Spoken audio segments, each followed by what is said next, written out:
മറച്ചു വെക്കപ്പെട്ടു എന്ന് ഞാൻ പറയുന്നില്ല, അത് ഞാൻ പക്ഷേ ഇപ്പോൾ പറഞ്ഞ തലാക്ക് എന്ന് പറഞ്ഞ പോലെ ആളുകൾക്ക് അറിയില്ല എന്നേ ഉള്ളൂ. കാരണം ഇത് ഒരു നിയമം ഉള്ളതാണ്. കാരണം ഇപ്പം നമ്മുടെ ബഹുമാനപ്പെട്ട ഹൈക്കോടതി വരെയും ഇതനുസരിച്ച് 1-2 വിധികൾ ഈ അടുത്തിടെ ഹൈക്കോടതിയിൽ നിന്ന് വന്നതാണ്. പക്ഷേ എന്തുകൊണ്ടോ മുസ്ലിം സമുദായത്തിലെ സ്ത്രീകൾക്ക് പോലും അവർക്ക് ഇങ്ങനെ ഒരു ഫസഖ് ചെയ്യാം എന്നുള്ളത് മുസ്ലിം സമുദായത്തിലെ സ്ത്രീകൾക്ക് പോലും അറിയില്ല. അത് സത്യമാണ്. Okay okay.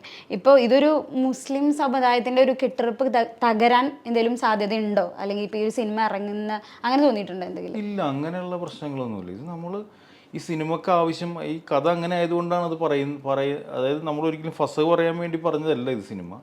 പക്ഷേ ഈ സിനിമ അത് കാണുമ്പോഴേ മനസ്സിലാവുള്ളൂ. കാരണം സിനിമയിൽ ഈ ഫസഖ് അത് അത്യാവശ്യമാണെന്ന് തോന്നിയുകൊണ്ടാണ് അതങ്ങനെ എഴുതി ചേർക്കപ്പെട്ടത്.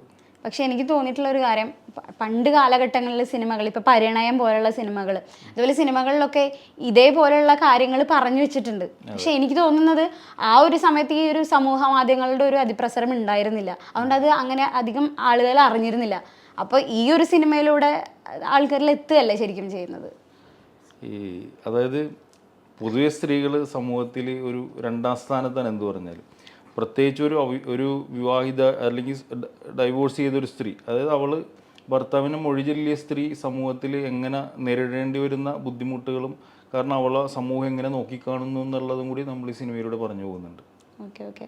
അപ്പോൾ സ്ത്രീകൾക്ക് ശരിക്കും അതൊക്കെ ഒരു സംരക്ഷിക്കപ്പെടണം അല്ലേ? ശരിക്കും സ്ത്രീകളുടെ അവകാശം തന്നെയല്ലേ പറയുന്നത്? ശരിക്കും സ്ത്രീകളുടെ അവകാശമാണ്, സംരക്ഷിക്കപ്പെടേണ്ടതാണ്.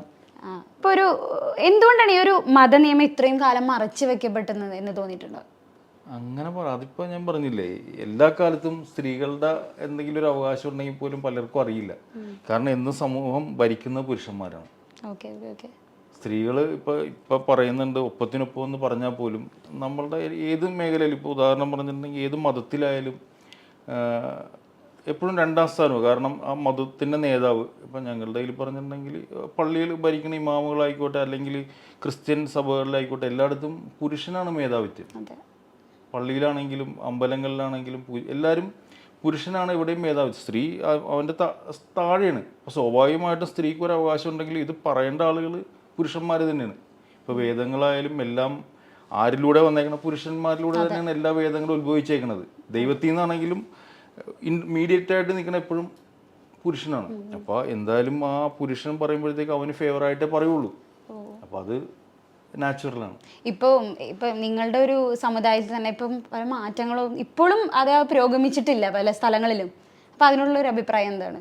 അങ്ങനെ പറയാൻ പറ്റില്ല. കേരളത്തിലൊക്കെ ഒത്തിരി മാറ്റങ്ങൾ വന്നിട്ടുണ്ട്. പക്ഷെ ഇപ്പോഴും ഞാൻ കണ്ടിട്ടുണ്ട് പല സ്ഥലത്തും. ഇപ്പം കാസർഗോഡ് ആയാലും അതെ, മലപ്പുറം സൈഡിലായാലും അതെ, ഇപ്പം മൊത്തമായിട്ട് മാറ്റം വന്നിട്ടില്ല എന്നല്ല ഞാൻ പറയുന്നത്. എന്നാലും ഇപ്പോഴും അതേപോലെ ആ പ്രാകൃത ആചാരങ്ങൾ ഇപ്പോഴും നടക്കുന്നുണ്ട്. ശരിയാണ്. കാരണം മലപ്പുറത്തൊക്കെ ഇപ്പം ഈ റീസെൻ്റ് ആയിട്ട് ഒരു 18 വയസ്സാൻ കാത്തിരിക്കുന്ന ആളുകളാണ് മക്കളെ കെട്ടിക്കാനാണെങ്കിലും. ഇപ്പം എൻ്റെ ഒരു സുഹൃത്തെന്ന് പറഞ്ഞ സുഹൃത്തിൻ്റെ എന്നെ കല്യാണം വിളിച്ചപ്പോഴത്തേക്കും അവൾക്ക് കറക്റ്റ് 18 വയസ്സായിട്ടുള്ളൂ. അപ്പോൾ ഞാൻ ചോദിച്ചു, ഇപ്പോഴല്ല 2 വർഷം മുമ്പ് ഞാൻ ചോദിച്ചു എന്തിന് ഇത്ര നേരത്തെ വിവാഹം കഴിക്കുന്നത്? കാരണം അവൾ +2 കഴിയണേ ഉള്ളൂ, ജസ്റ്റ് കഴിയണു. അപ്പോൾ എന്നോട് പറഞ്ഞൊരു വേർഡ് എന്താണെന്ന് വെച്ചിട്ടുണ്ടെങ്കിൽ അവർ പറഞ്ഞത്, മുജീബ് ഇപ്പം കെട്ടിച്ചില്ലെങ്കിൽ ശരിയാവില്ല, ഇപ്പം മോഡി കല്യാണപ്രായം 21 ആക്കാൻ പോണെന്നും പറഞ്ഞൊരു നിയമം കൊണ്ടുവരാൻ പോകുന്നുണ്ട് ആ സമയത്ത്. അപ്പോൾ അതുകൊണ്ട് ഇനി 3 വർഷം കാത്തു വെക്കാൻ പറ്റില്ല. അപ്പോൾ അതായത് പൊതുവെ ആളുകൾ ഈ പറഞ്ഞ പോലെ കുറേ ആളുകളുണ്ട് 18 വയസ്സാകാൻ, പെൺകുട്ടിക്ക് 18 വയസ്സാകാൻ വേണ്ടി കാത്തിരിക്കുക. കാരണം ഈ 18 വയസ്സ് കഴിയുമ്പോൾ തന്നെ കെട്ടിച്ചു വിടണമെന്നാണ് അവരുടെ. കാരണം ഈ പെൺകുട്ടി അവിടെ വീട്ടിലിരുന്ന എന്തോ ഒരു ബാധ്യത പോലെ കരുതുന്ന കുറേ ആളുകളുണ്ട്. ഇല്ലെന്നൊന്നും ഞാൻ പറയുന്നില്ല. പക്ഷെ ഇന്ന് വിദ്യാഭ്യാസവും കാര്യങ്ങളും ഇത്രയും മാറിയത് കൊണ്ട് ഒത്തിരി മാറ്റം വന്നിട്ടുണ്ട്. പക്ഷെ എന്നാലും ഈ 18 വയസ്സ് കഴിഞ്ഞാൽ +2 കഴിഞ്ഞാൽ വിവാഹം ചെയ്യാൻ, അതായത് വീട്ടുകാർ നിർബന്ധിക്കുന്ന കുറേ സ്ഥലങ്ങളുണ്ട്.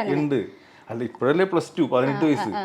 ഒരു 20 വർഷം മുമ്പൊക്കെ മലപ്പുറം അല്ലെങ്കിൽ ഇപ്പം എൻ്റെ ഗ്രാൻഡ് മദറൊക്കെ ആണെങ്കിൽ 12 വയസ്സിലും 11 വയസ്സിലേക്ക് കല്യാണം കഴിഞ്ഞ ആളുകളാണ്. അന്ന് അത് ഇപ്പോൾ നമുക്ക് ചിന്തിക്കാൻ പറ്റും. 11 അല്ലെങ്കിൽ 9 വയസ്സുള്ള കുട്ടി, 10 വയസ്സുള്ള കുട്ടികളൊക്കെ കല്യാണം കഴിച്ച ഒരു നാട് തന്നെയാണ് കേരളം. അതും ഈ 12ഉം 13ഉം വയസ്സുള്ള കുട്ടികളെ 25ഉം 30ഉം വയസ്സുള്ള ആളുകൾ കല്യാണം കഴിച്ച ചരിത്രമുണ്ട് ഇവിടെ. പക്ഷേ ഇന്ന് സമൂഹം മാറി, വിദ്യാഭ്യാസവും കാര്യങ്ങളും വന്നു. മതങ്ങളാണെങ്കിൽ ഇപ്പം ഇസ്ലാം നമ്മുടെ സമുദായമാണെങ്കിൽ അതിനൊക്കെതിരായിട്ട്, കാരണം ഇപ്പോൾ ഒത്തിരി മാറ്റങ്ങൾ വന്നിട്ടുണ്ട്. അത് കാലക്രമേണ മാറും. ഓക്കെ, ഇപ്പൊ മാറ്റങ്ങളൊക്കെ സംഭവിച്ചുകൊണ്ടിരിക്കുകയാണ്. അപ്പോൾ താങ്കളുടെ സിനിമയിലൂടെ ഇപ്പൊ ഈ ഫസഹ് എന്ന് പറഞ്ഞിട്ടുള്ള ഒരു കാര്യം കൊണ്ടുവരാനുള്ള ഒരു കാരണം എന്താ, അങ്ങനെ ഒരു ത്രെഡ് വരാനുള്ള ഒരു കാരണം എന്താ? അങ്ങനെയില്ല, ഞാൻ പറഞ്ഞില്ലേ സിനിമ ശരിക്കും അത് മാത്രമല്ല, ഒത്തിരി കാര്യങ്ങൾ നമ്മൾ സിനിമയിലൂടെ പറയുന്നുണ്ട്.